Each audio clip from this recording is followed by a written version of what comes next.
What a very special day that we have today, Election Day. And of course, I'm coming to you from the Ronald Reagan Presidential Library and Museum. And you can see on our first screen there, on the bottom left, is our name, the Ronald Reagan Presidential Library. That's at the very entrance to our museum. So we have a lot of voting going on up here today. So it's really, really exciting day for all of us today. But you know, the presidency is a very special role in our government, and there are some symbols that we can associate with the president that when we see it, we'll say, oh, that must be for the president. That must be the president because of the different symbols. So what are some of these symbols that we have? One of them is the White House. Well, that's where the president lives. Now, it was very interesting. The president, actually, they started the White House in 1792, and the very first president to live there was President John Adams. In fact, there's some really interesting little things that over the years that the White House has been used as the official presidential residence. And one is that President Roosevelt, his son, brought a horse to the White House, and he wanted to cheer up his sick sister. So that was something that was really interesting. And President Calvin Coolidge had his pet raccoon on the front lawn. So there's a lot of fun things. In fact, they used to use goats and sheep to keep the lawn trimmed. But what's inside the White House? Has anybody been inside the White House? Anyone ever done a tour?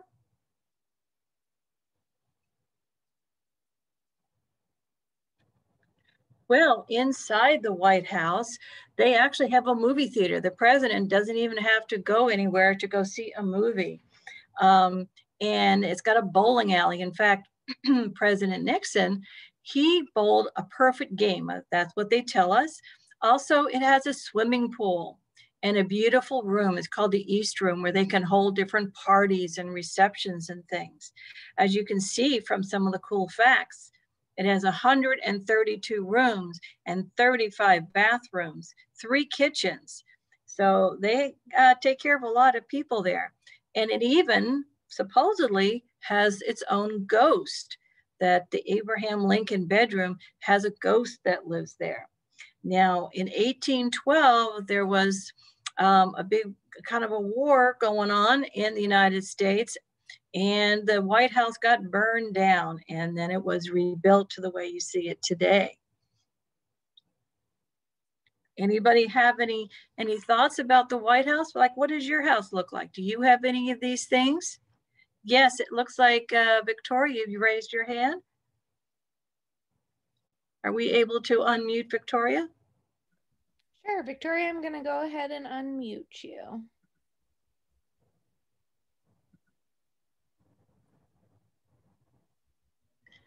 Oh, it said, Victoria, it says your Zoom isn't updated, so I can't unmute you, but it looks like Mrs. Manning's Learning Family has their hand raised. I'm gonna go ahead and unmute them. Go ahead.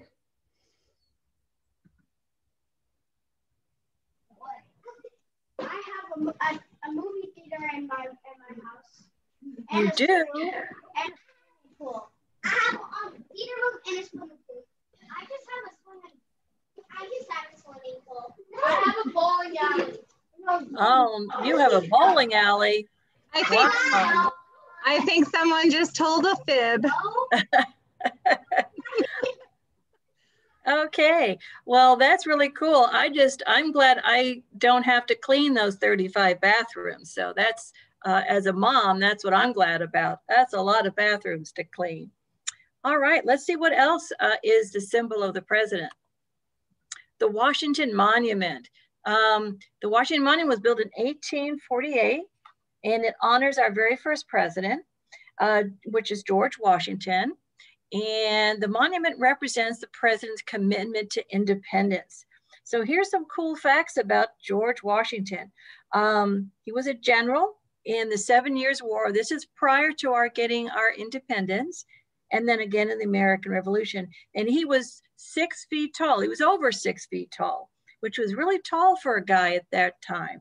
And unfortunately, he didn't get a chance to live in the White House because they just started to build it and it wasn't ready while he was president. But this monument symbolizes the president's commitment to independence. And it means that we don't want any other nations to control us, that American citizens, this is why we're voting today, we get to control what America does. And so that's what the monument's all about. The Lincoln Memorial, that was built in 1922. And here is a statue of Abraham Lincoln. And this memorial represents equality. Lincoln was also a tall president for his time. He was 6'4". Does anybody remember what they call, what he would wear this hat on his head? Does anyone recall what they call that hat? Anyone want to use a chat box and tell me what the name of that hat is? It's called, that's right. It's a top hat, but it's a stovepipe top hat. So it was really tall. So not only was he a tall guy, but then he wore this extra tall hat. And so he really stood out from everybody around. Lincoln was a lawyer. He also, did you know, he was a wrestler.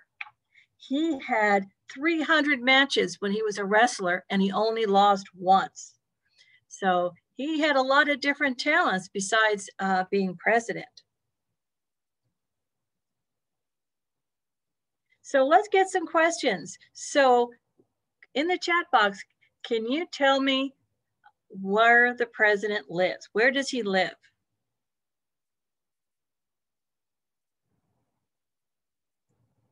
Can anybody tell me? He lives, that's correct. He lives in Washington, D.C. in the White House. Very good. That's really great. So what does the Lincoln Memorial mean? What does that inspire Americans? What does that mean?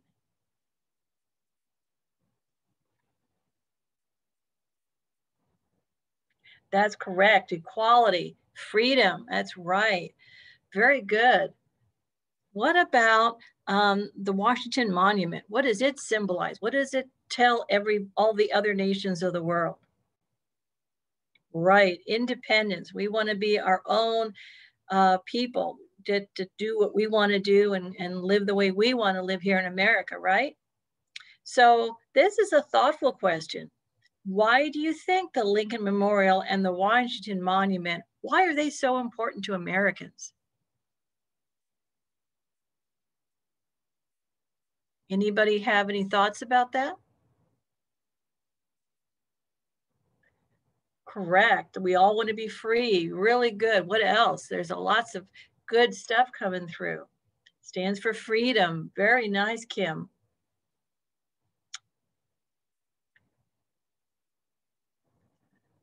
That's a really good answer, Lila and Natalie. Remembering our history. Very, very good. And you're right, remembering our past presidents.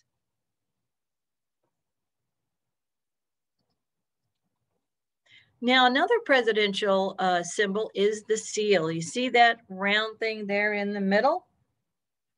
This seal shows that this is the president. When they put the seal in front of a desk or a podium or something like that, it says that this is the president. And you can find them in all different places. So the presidential seal was originally done by President Rutherford B. Hayes. He was president back in 1877 through 1881. Now the current design is thanks to President Harry Truman, 1945 to 1953, so quite a few years ago. But it didn't become official until 1953 with President Eisenhower. So it's kind of interesting that the seal wasn't around for George Washington, but it has developed over the years into what it looks like today. And if you look at the pictures that I have here, you can see it's on a rug in front of the president's desk. It's on his car, it's on his airplane. So it shows you that's the president. So let's take a look at the seal and why it has all those different things on it. So here's the president's limousine. You can see where it sits on the president's limousine. So it's wherever he goes with the flags and the seal, you know, that's the president's car. So the first president to have his own car was President William Howard Taft. President Taft was a really big guy. He was like 300 pounds. He was a big guy. And President Reagan, he drove, or he didn't drive, I should say. His chauffeur drove him around in a 1972 Lincoln Continental. So that was a big car. And right now, our current president drives around in a Cadillac. So anybody have anything about cars they want to talk about?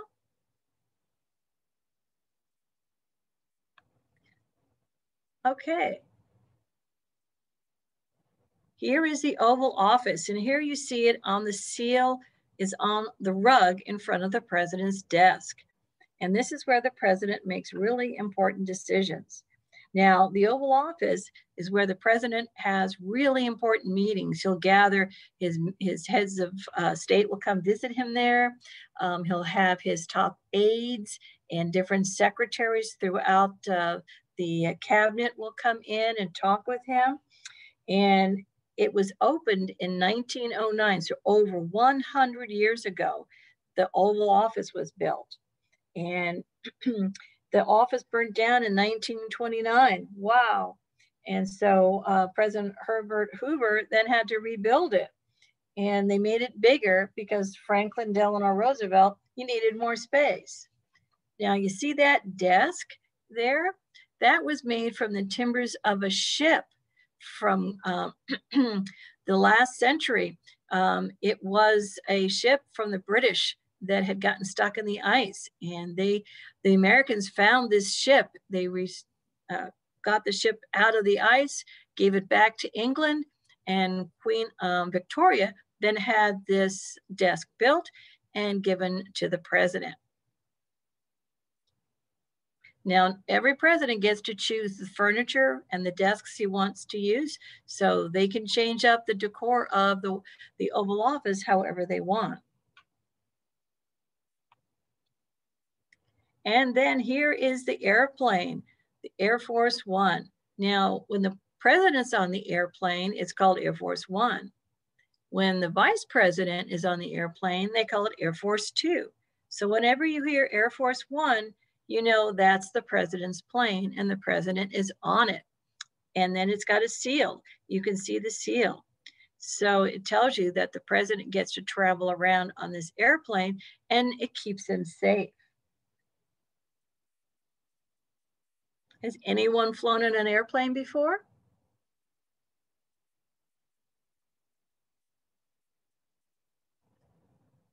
That's nice. Do you like going on airplanes?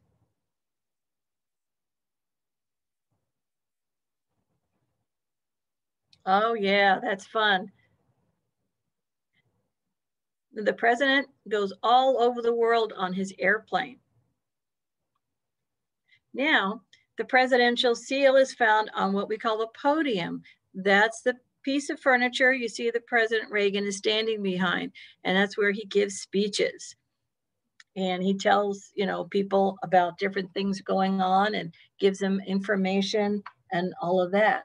How you guys went to Hawaii, whoa, and all the way from India. Yeah, planes are pretty cool.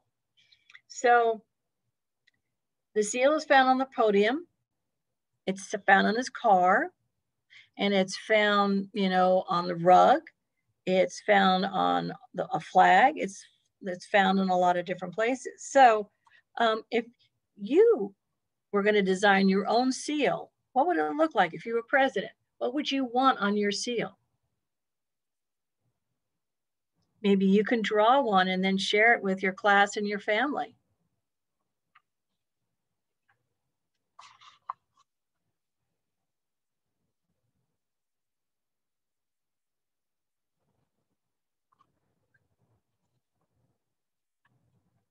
So what is on the seal? Well, there's four kind of important things. So this seal, which is a logo of the United States, It's what the president's, his like insignia. I know that's a big word, but it shows what is a presidential seal. So what do you see on it? You see arrows, right? There's a bird. What's the name of that? What kind of bird is that on the seal?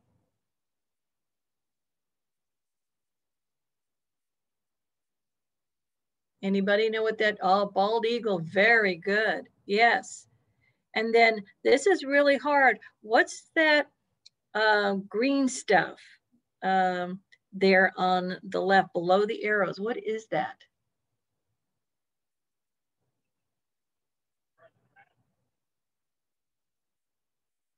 An olive branch, very good. Now the olive branch is, what is it known for, the olive branch? What is it known for?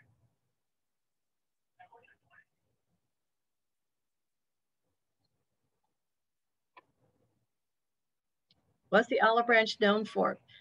Ah, peace, very good, very good. So all of these are making up the seal, correct? So the eagle, what do you think the eagle represents?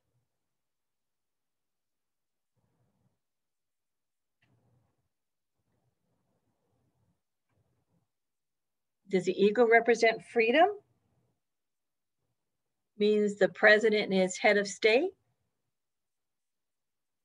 And it is our national bird, very good. So the eagle represents freedom, and it's also the president's role as a ceremonial head of state. And it's the national bird, as you mentioned, somebody mentioned, of the United States. So that's really good. And eagles can fly fast. Did you know that an eagle can reach top speeds of 99 miles an hour?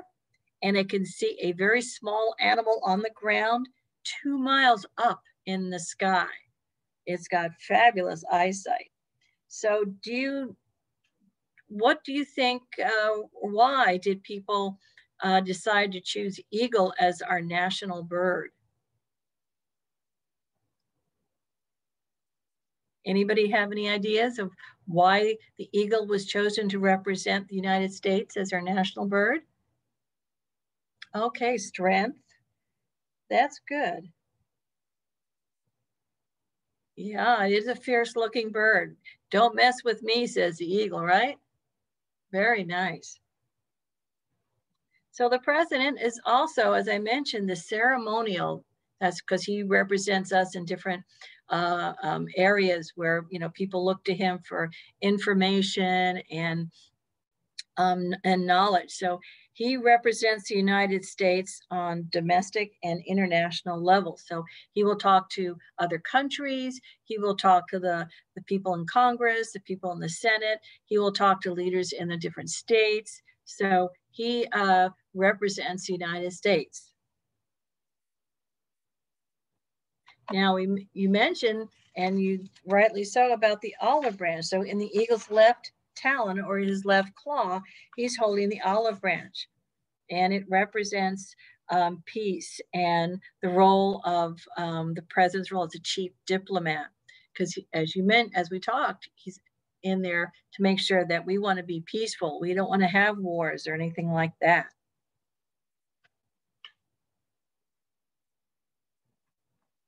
So we mentioned about the president being the chief diplomat, and here are some of the people over the years that President Reagan met with.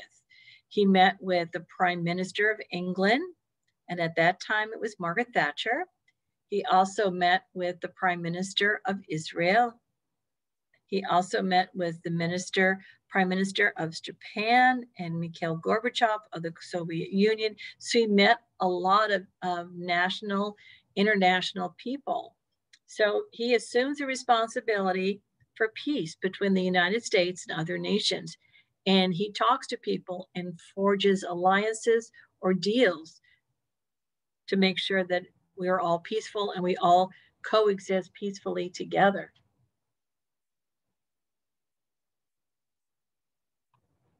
So in the eagle's right talon, or his right claw, he's holding those arrows. So what do those arrows represent?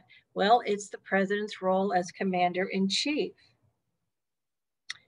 And it's on the presidential seal because the president as you all, quite a few of you have said, is to protect America. We're all stronger together than as separate. So it's to protect America in all different ways. And so one of the ways that the president and that America is protected is because the president is the commander-in-chief. He assumes the responsibility for our armed forces, and that includes the ones that we listed here: the Army, the Navy, the Marines, the Air Force, the Coast Guard. And what was recently done or brought up was the Space Force. So we have a new armed forces unit here. Now, the Army was the first branch of the military, and that was established in 1775 during the American Revolution. Then the Navy, which was the second branch. The Marines became the third branch. It was part of the Navy, but then they separated out into their own division. And the Coast Guard, it was formed in 1798 to protect mailing ships. Back in the old days, when President Washington was our president, if you sent a letter to somebody, it had to another country, it had to go by ship. It had to go on a mailing ship, and it would take a long time to get around. Has any of you written letters to people? Not emails, but letters? Put a stamp on them and mailed them to somebody? Isn't it nice to get mail, you know, a letter, a card that's addressed to you? Isn't it kind of exciting when that comes in the mail and has your name on it and it's all for you? The Coast Guard would protect those mailing ships, but then it changed to protect the borders along the Atlantic and the Pacific Oceans. So, and then the Air Force, it was created right after World War II in 1947. Now, the United States also, the president has something else he has to do. The motto of the United States, it's E pluribus unum. Now that's Latin, and it means one from many. So we have many states. We started with 13, now we have 50, and all of these states are one nation, but we are 50 different states. So pretty cool. So this means that the president needs to ensure the unity of the United States, to make sure that all of the states stay together, protect each other, and work besides each other, alongside each other. So as it says, it was proposed by three men: John Adams, Thomas Jefferson, and Benjamin Franklin. Those were some of our founders back in the 1770s when we were getting going. So the Space Force began with President Trump. So that was just recently that the Space Force came into existence. It was one of our questions. Wanted to make sure we got that answer to you guys. So has anybody heard "Hail to the Chief"? The president's, it's his personal anthem. Whenever it is played, the president is coming into the room. So alongside here, you can see the actual lyrics. There are actual words that go to "Hail to the Chief." So when the president goes into a room to give a speech, go to that podium, a lot of times they'll play "Hail to the Chief" when the president arrives, and people would stand and give the president respect when they heard that song play. And then, but you know, like, how did the president get to have his own like anthem? Well, what happened is it was actually from a song from Lady of the Lake. It was a Scottish song, but it wasn't the president's anthem at this time. But President Polk he was one of our earlier presidents back in 1845 to 1849. He wasn't very well recognized because, back in those days, they didn't have television. All they had was newspapers and stuff. So people sometimes didn't know what the president looked like back in the early days. So his wife had the band play this song every time he walked into a room, so that whenever he came to a new location and they played the song, people would realize that's the president, because they didn't recognize him by face. So I thought this was a real interesting reason why this Hail to the Chief song came into our whole way we deal with the president when he gives speeches. The song is also played at funerals. So it was played at funerals, like when President Reagan passed away in 2004. This song was also played at that time. So let's play a game. Let's see how you guys did with all of the facts and slides that we've seen today. So what does E plus uno mean?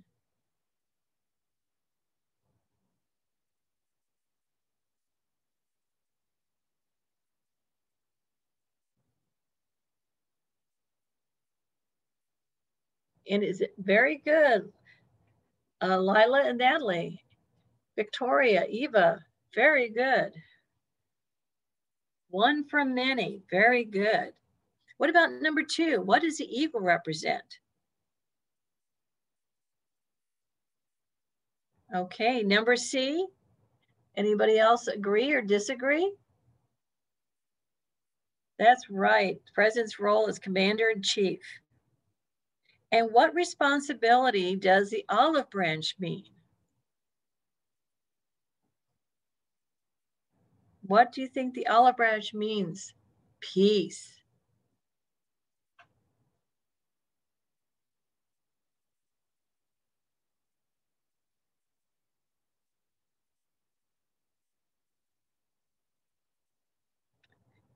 Okay, the president is the chief diplomat. That's right. What is the purpose of Hail to the Chief, the song that they play? Oh, everybody's getting it. Very good. The president's national anthem. Okay, so what did you learn today? Anything interesting that we talked about today that you didn't know before?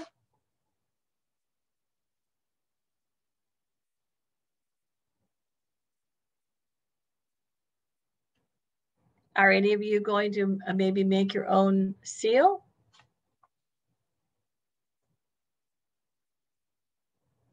Ah. Yeah, the White House is a pretty big place, 135 rooms. That's right. Anyone else?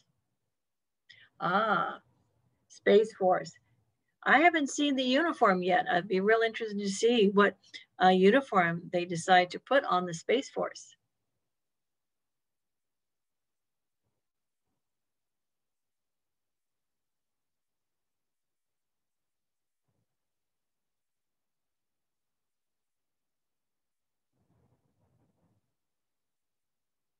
Well, getting a lot of great answers and items here. Well, I hope you enjoyed our presentation today. I hope you learned something maybe new that you didn't know before. If anybody has any other questions, anyone else? All right. Well, happy November 3rd, and thank you so much for joining us today here at the Ronald Reagan Presidential Library and Museum. Hopefully you will get a chance to go visit the White House one of these days and maybe see some of those rooms. Hopefully you won't run into the ghost. All right, thank you so much. We appreciate your time and all your expertise, Carol. And thank you for everyone who joined. Have a great afternoon. Happy Election Day. Bye.